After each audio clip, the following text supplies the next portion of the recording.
everybody. Today I'm introducing my new video series, and it's called Cooking with Herbs. And my idea, I know a lot of people already know how to cook with herbs, they use them a lot, but my idea is to show you some things that are a little bit more unusual ways to use herbs, and maybe a more unexpected way to use herbs. It might be a better word. So I'm going to start off with my first series, my first show, making a crostata with apples, honey, ginger, and some fresh thyme.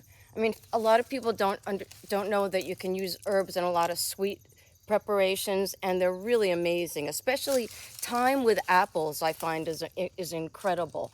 And a crostata is like an Italian open torta, more like a pie, like a sweet pie. And with apples and thyme, well, first of all, I got the idea for apples and thyme a long time ago when I used to work at a restaurant Florent, and we used to make boudin blanc on a bed of apples, onions, and thyme and brandy. And it was so incredible that I just think, wow, it would probably be really good used in a sweet preparation. So that's what we're doing today. So when I want to first start off, this is my part of my thyme, and it goes all the way to there. There's a few different types. This is English thyme, a really, like, my favorite culinary thyme. It's really the best. Over there I have a winter thyme, I think also known as German thyme. It's a little hardier, and that's also good for cooking. And I have lemon thyme somewhere back in another garden. But for this purpose, for this crostata, I'm going to cut some of this nice English thyme. So we'll just give it a haircut like that and stick it in here. Maybe, I don't think I need more.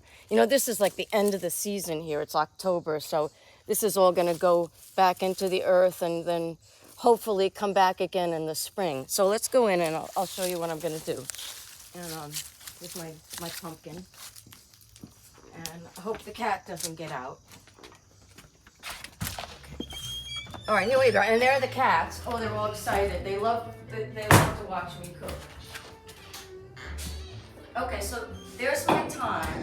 So how I'm going to start with the apple filling. And I've got a couple different types of local apples. I'm from upstate New York here.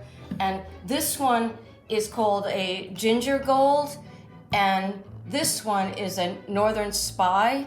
And they're both really good cooking apples. Excuse me, I'm going to grab another one. They're good for cooking because they're kind of semi-sweet, semi-tart.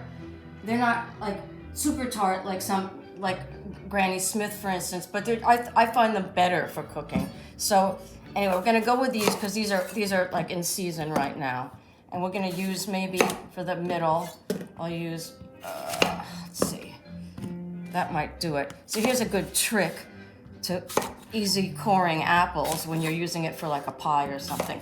Just cut them in quarters like this, right? Yeah. And then all you have to do is take a sharp knife and do that. It's like really easy. And that way you don't have to core them or work with all that crap. This is just super simple. See how easy out there? There it is, all the seeds and everything. I'll use one of these. I like mixing apples when I'm making tarts. So I'm gonna use one of these Northern Spy and the rest of the Ginger Gold. So just cut them in a thinly like this. Good. You don't have to get too specific about the cut. It's, they're just gonna melt down anyway. So there you go. Yeah, and since I got this apple that's a ginger gold, I mean, it doesn't taste like ginger, except that I decided I want to, oh no, look, here's here, tiny. I decided I wanted to put a little bit of a ginger in the filling just because the apple's called ginger gold. It has nothing to do with anything other than that. But I thought it would go well with the thyme also, sweeten it up a little bit. Okay, so that's probably a little more. Okay, there we go. Oh, let's just use this last one. What the hell? So the thing about thyme is that it's a really strong herb. And especially when it's fresh, it's pretty powerful. And it can have a sort of slightly medicinal taste to it, I find. And you need to, like, when you're using it in a dessert, I would say really cut it with lemon and sweetness, and it'll shine nicely. So I'm not going to use a lot of this. Maybe just, let's see. And here's a little trick: when you're taking leaves off herbs, just go backwards with your hands, and they come right off the stem. See that? See. And you can use a little of the stem if it's tender like this is. I mean, it's no big deal. Just chop it up. So I'm thinking I'm using about, let's see, maybe about 5 little sprigs. I don't want to overdo it, you know, because then it can taste too savory, right? And you don't want that. So I'm thinking maybe that'll do it, and I'm gonna use that. So let's give this a quick chop. And I also, when you chop herbs, I don't like to pulverize them and make them into the mush. I like it just making just a little bit, so you can still see the leaves, the discernible leaves. It's really pretty that way. It gives a lot of flavor. Okay, so, I gotta get a spoon. So I'm gonna use that. I'm gonna put a little sugar. I'm not sure how much sugar I'm using. That looks about right. I'm gonna throw in a little bit of honey, just because I like honey with apples. Just a little there. That looks good. That'll do it. You don't want to overdo it with honey either, especially these local honeys. This is a New York upstate honey, and it's quite powerful. And then I'm going to grate a little bit of ginger into it. Where's my grater? Here it is. Okay, so that's it. Not too much of this. You want the apples to really, really shine. So maybe a little more. See, this is a nice combination, right? Can't you sort of just imagine it already?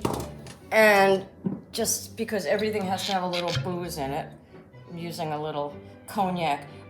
Calvados would have been better because it's apple brandy, but I don't have any. So that's not happening. And I'm thinking now maybe just a touch of more acidity, so I'll put a little lemon in.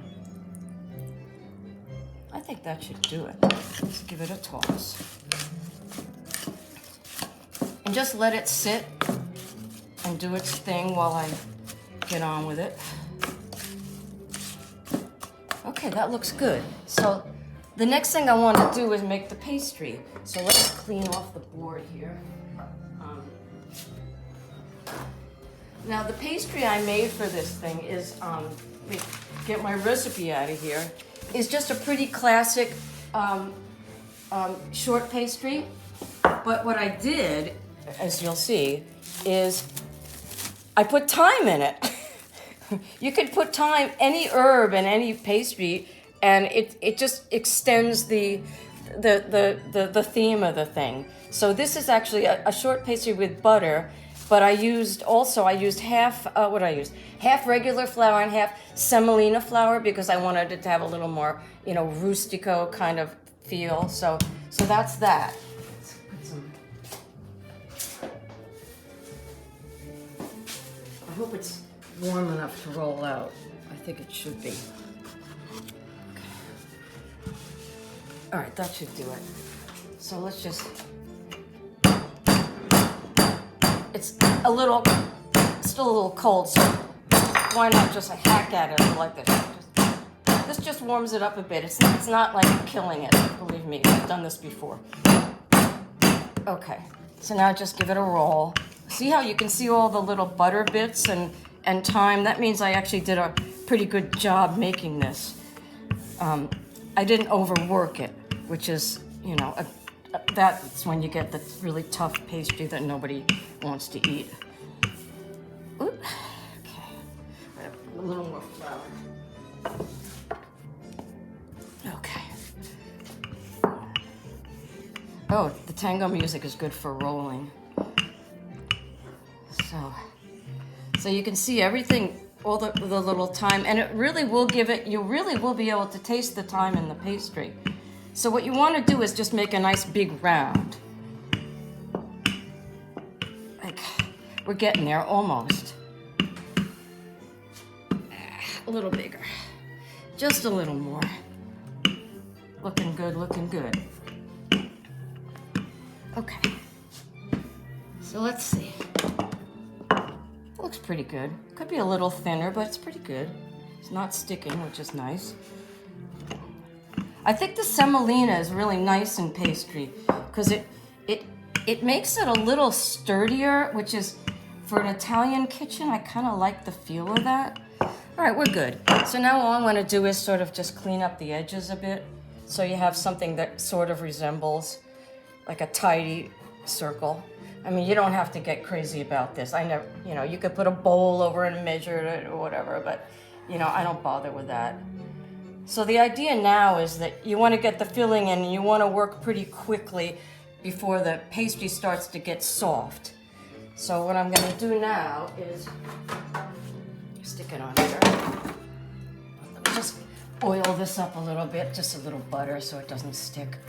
Okay, that's good. All right, so this goes here.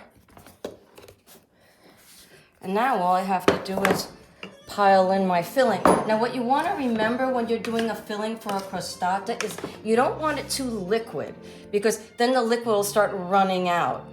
So what you want to do, if the apples or whatever fruit you're using give off a lot of liquid, just pull it up like this and leave the liquid inside. So this looks pretty good. This is going to be good. I think that should do it. That looks about right. Okay, so the last thing, start pulling it up and making little folds. This is, you want it to capture all the filling and be like a little pocket, but you want to leave a room at the top so you can see all the apples, so it's like an open apple torta. A crostata is what they call these things. So this looks pretty good. Make sure it's kind of tight. You can always squeeze in it a little. You know, don't be afraid of your dough. Yeah, it looks good. Voila, nice and neat. Now what you can do if you like, or you don't have to. I like doing a little egg wash around the sides just so it browns up nicely. There, look at that, that's good. And not necessary, and maybe a little sprinkling of sugar on the outside. Always use a little more sugar. Okay, that looks really great. Okay, I'm gonna stick in the oven now. And this should take, I guess the ovens are probably around 400. And this should take, I'm thinking probably about 35 minutes. So I'm gonna come back and show you what this is like when it's done and it's all crisp and bubbling and brown, okay? Okay, see you later. Okay, so I think this is gonna be ready now. Let's go see what we have. You get out of here. So let's see. Oh, that looks nice and brown. Okay, here we go. Crostata o'clock, very beautiful. Nice and bubbling, nice and crispy. So let's take it over here. Whoa. Oh, gotta get there. So this looks really good. It's gotta settle down, and you really want to eat this not straight out of the oven. It's going to be too juicy. But let it settle, let it sit, and just warm is good, or room temperature is fine. And it's really great. It's really great for breakfast, actually, or this is like a sort of a semi-sweet kind of thing. So you can eat this, you know, anytime. And I was thinking maybe it would be good with, trying to think of what I could serve with it. I was thinking one possibility is to pick up on the ginger theme. Just grate some ginger into some creme fraiche. That would be nice, I think. Or, you know, maybe have some whipped cream with some, this is not Calvados, but if you have Calvados, that would be excellent, superb. So, yeah, so there's your crostata with culinary thyme. It's a really interesting way to use like something that's considered a savory herb in a sweet way. So I hope you enjoyed it, and happy cooking to you guys.